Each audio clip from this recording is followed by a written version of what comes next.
All right. Well, hello again, Internet. That's a weird way of starting this episode, but it is the 29th episode of the Blue Ox Running Podcast, episode number 7 in our marathon training series. Super excited to be here. We are getting down to business when it comes to wrapping up training towards Grandma's marathon. That's kind of what I've been talking through all these episodes. This is my personal journey on this particular marathon block, but hopefully after this is all kind of said and done, this is a good resource for people to pull from in their future marathon training. I've done a lot of different topics. I'm not going to get into all those right now, but I want to give you an outline of what the rest of the episodes are going to look like. I am currently in my taper. Grandma's marathon is 8 days away. I cannot believe it. I'm recording this on a Friday.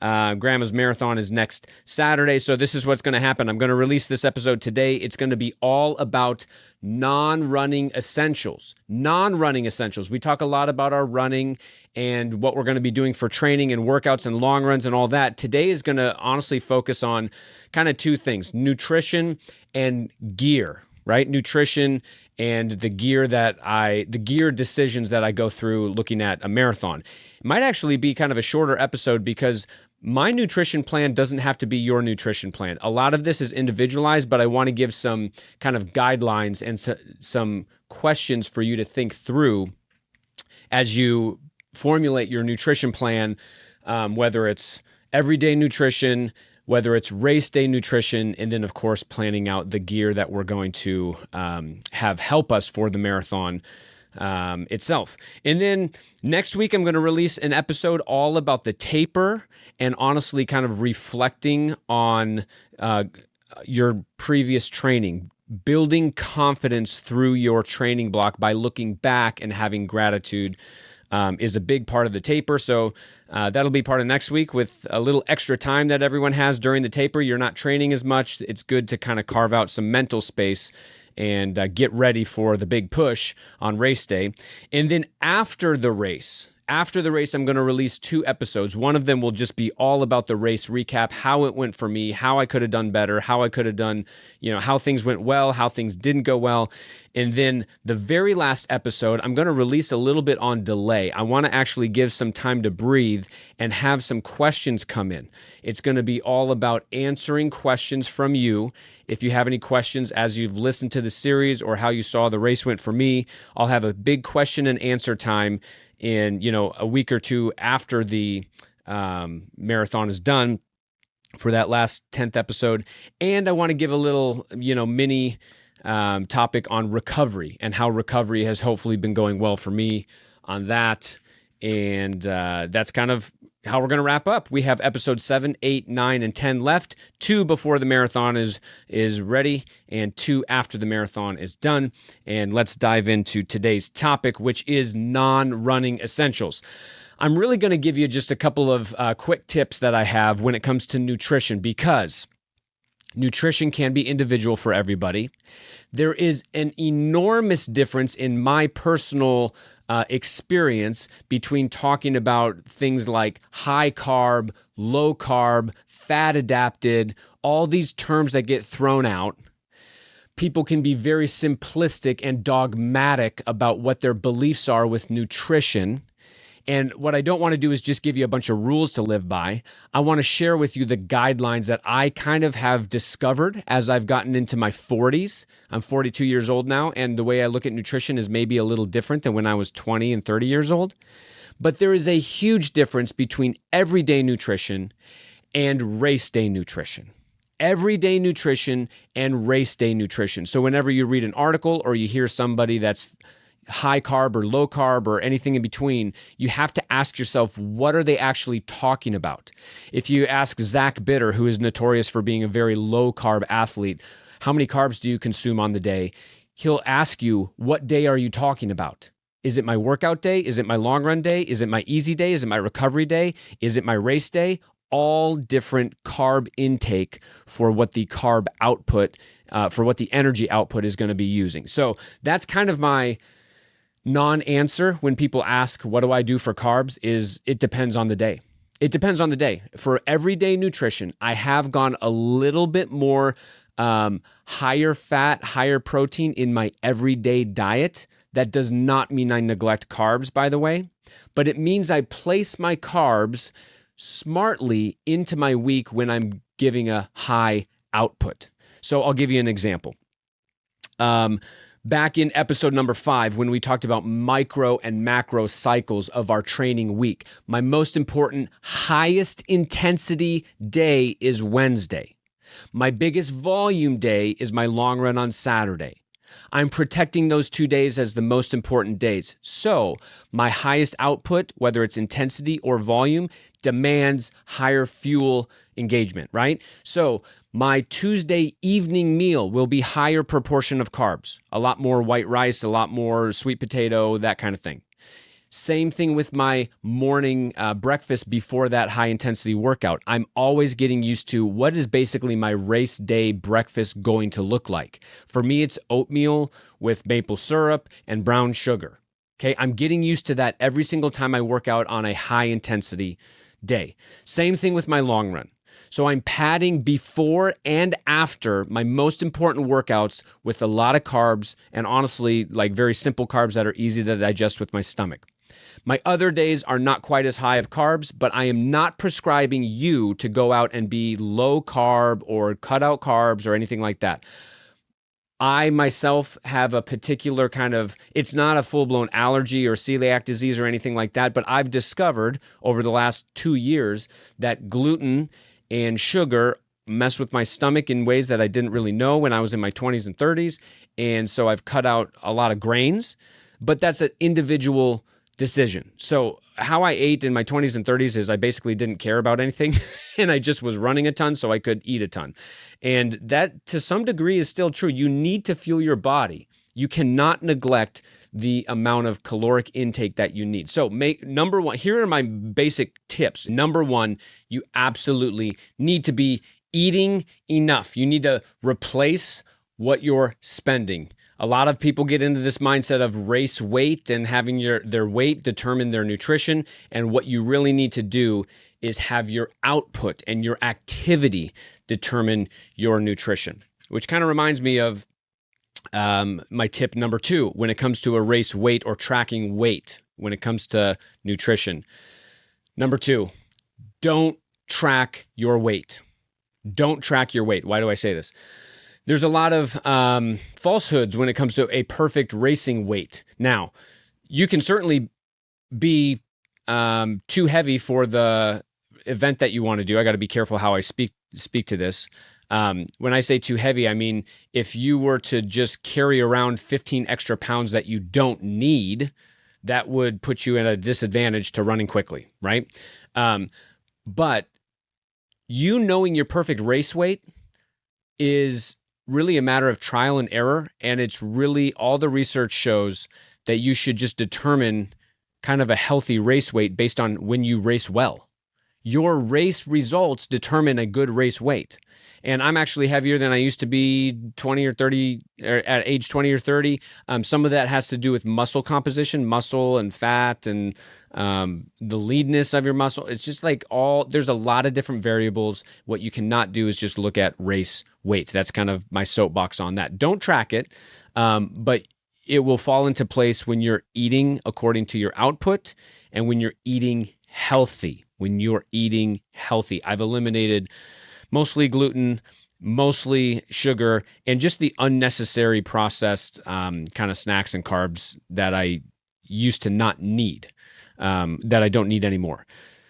So, man, there's just so much that goes in with nutrition. It's hard to think of like a 10 or a 15 or 20-minute podcast on this stuff because I've learned a lot on like 2-hour podcasts. If you're looking at,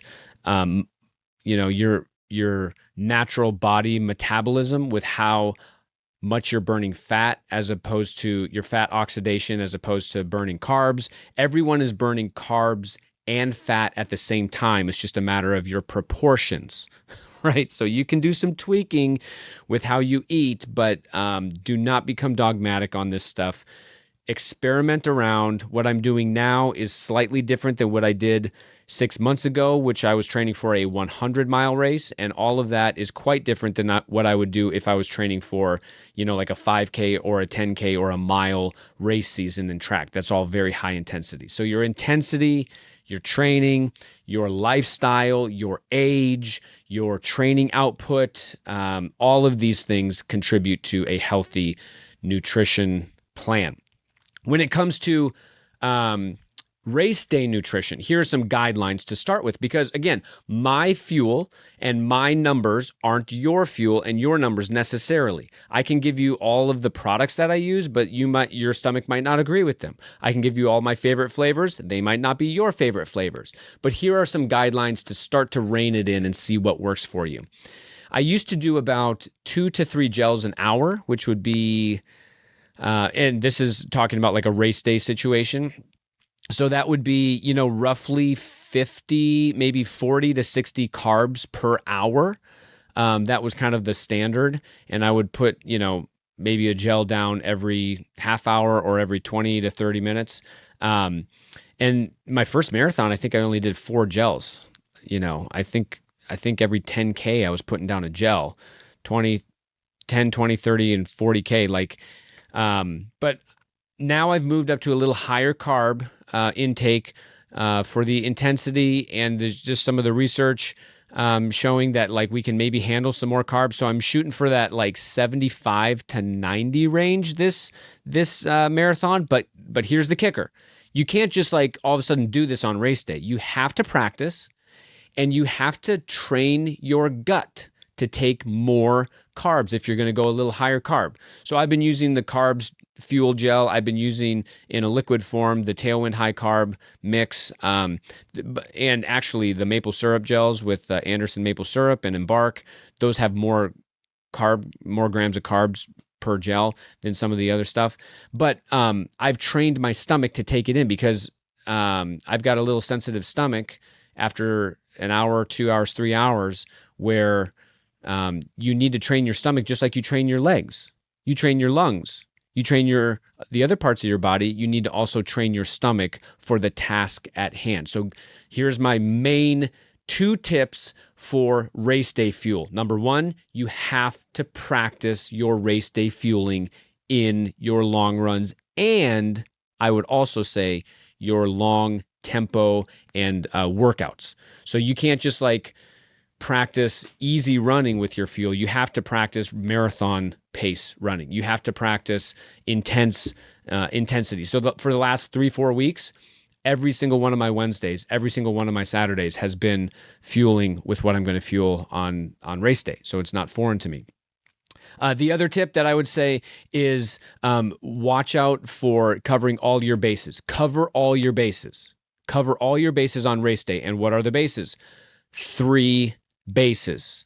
3 bases. Number 1, hydration with water. Number 2, hydration with electrolytes. Number 3, calories, or you can count carbs.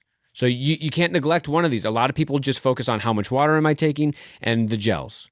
And then you're really just covering 2 of the 3 bases. You might be neglecting the electrolytes. Some gels have more electrolytes than others. Some drink mixes have more electrolytes than others, like Tailwind has a lot of electrolytes.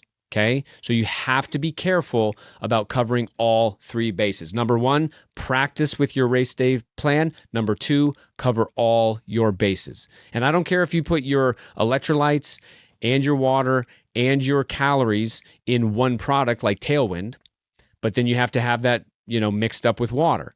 Or if you're going to separate them out, you're going to take maybe electrolyte pills for one of the bases, you're going to take water for another base, and you're going to take gels for your caloric intake base.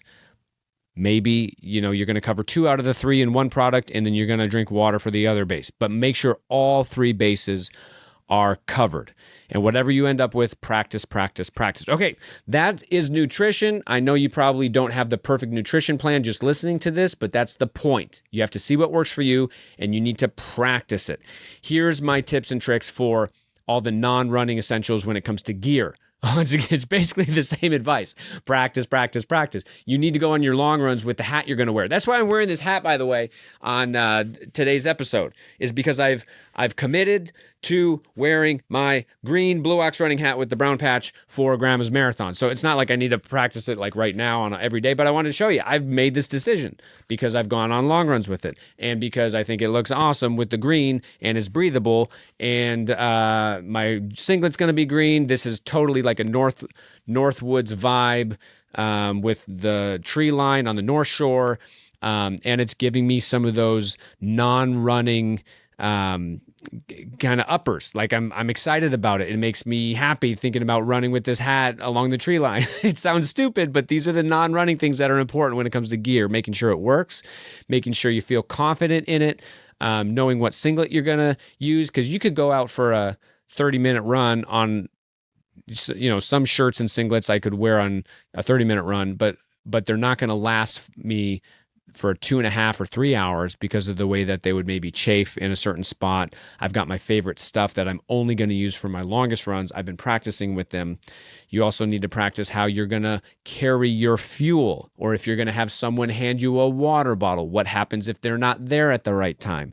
You need to look at the aid station map on the course map and know, okay, every 2 miles. Is it every 2 miles? Is it every 3 miles? Is it every 5 miles that you're able to take fluids along the course?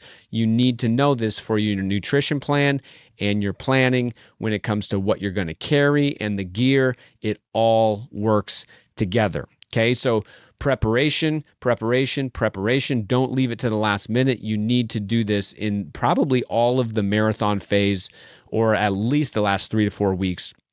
The last month of training, you need to be solid on what you're going to do, and then you need to practice it.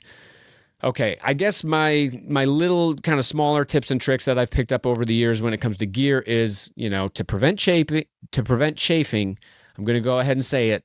You got to put nipple tape on. Nipple tape. Could I say that anymore? My secret weapon when it comes to chafing and avoiding bleeding nipples is Body Glide or Vaseline on the nipples, then cloth medical tape over the nipples, and then I put my singlet on. Okay, so I've got a double layer there, and that's helped me. I also do that on any hot spots that have been coming up on my feet, right? Body Glide on the feet, cloth medical tape in a very thin, non-wrinkled layer over that hot spot, and then I'm putting my premium sock on. Okay, so I'm practicing this. I'm making sure everything's right before you get to race day. And of course the shoes is a whole different animal when it comes to gear, but you have to have something that works for you. You have to have enough toe room. You can't be cramming your feet in there. You need help picking out shoes if you've never really done it before. We obviously have that at Blue Ox Running, but when it comes to race day shoes is a big conversation with the super shoes and the carbon plates and the foams and all that good stuff. And one thing I will say that's quite different than when I was running my fastest marathons, 13 years ago or whatever it was. All this technology in the shoes has been helpful with carbon plating, but I will say everyone talks about the plates. It's also the foam cushion compounds that are just as helpful and just as important. And here's why.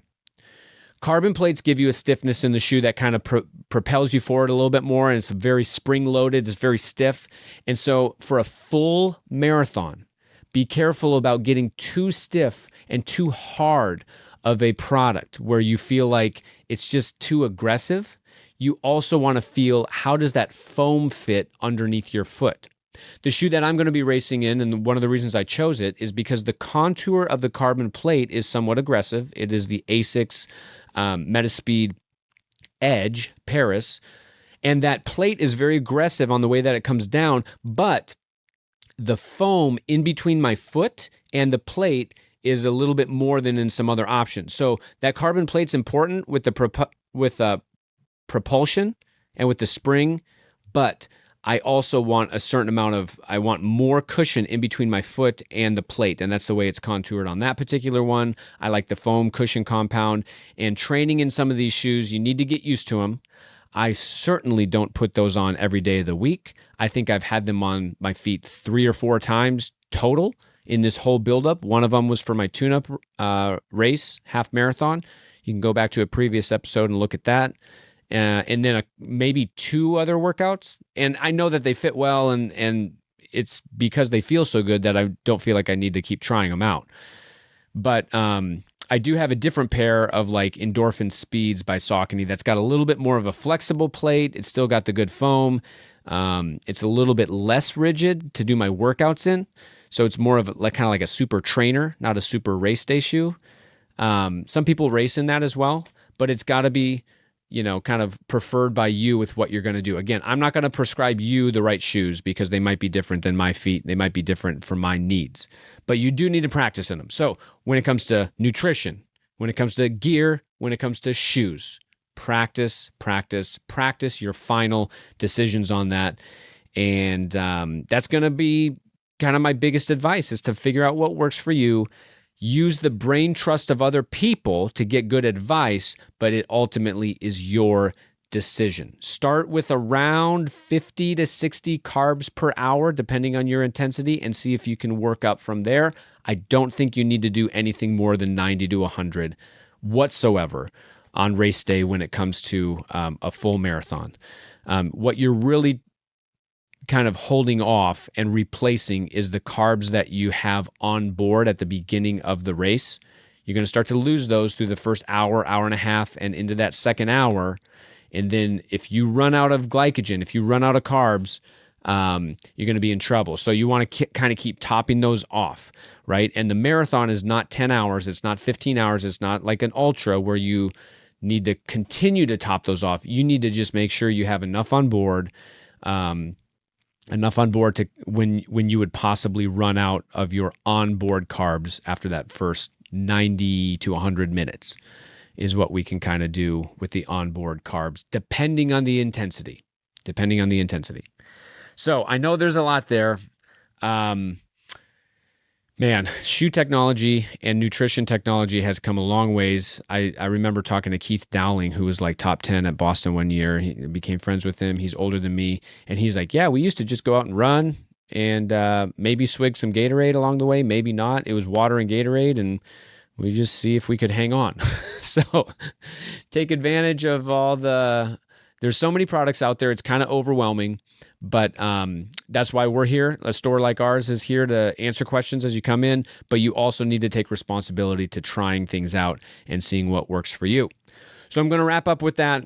I'm super excited for this next week. It'll be my last week of tapering. It'll be race week next week. I'll drop another episode that'll be all about the taper and the gratitude that I'm experiencing. And then after the race, on the other side, I'll drop 2 more episodes with the race recap and the question and answer and recovery episode. So have a great week, everybody. Get into that weekend wherever you're at with summer training, whether you're coming up to the race like I am or whether you're starting a new plan for the fall.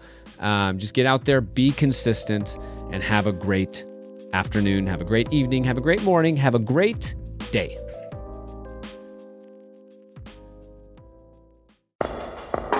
Fast. Or slow.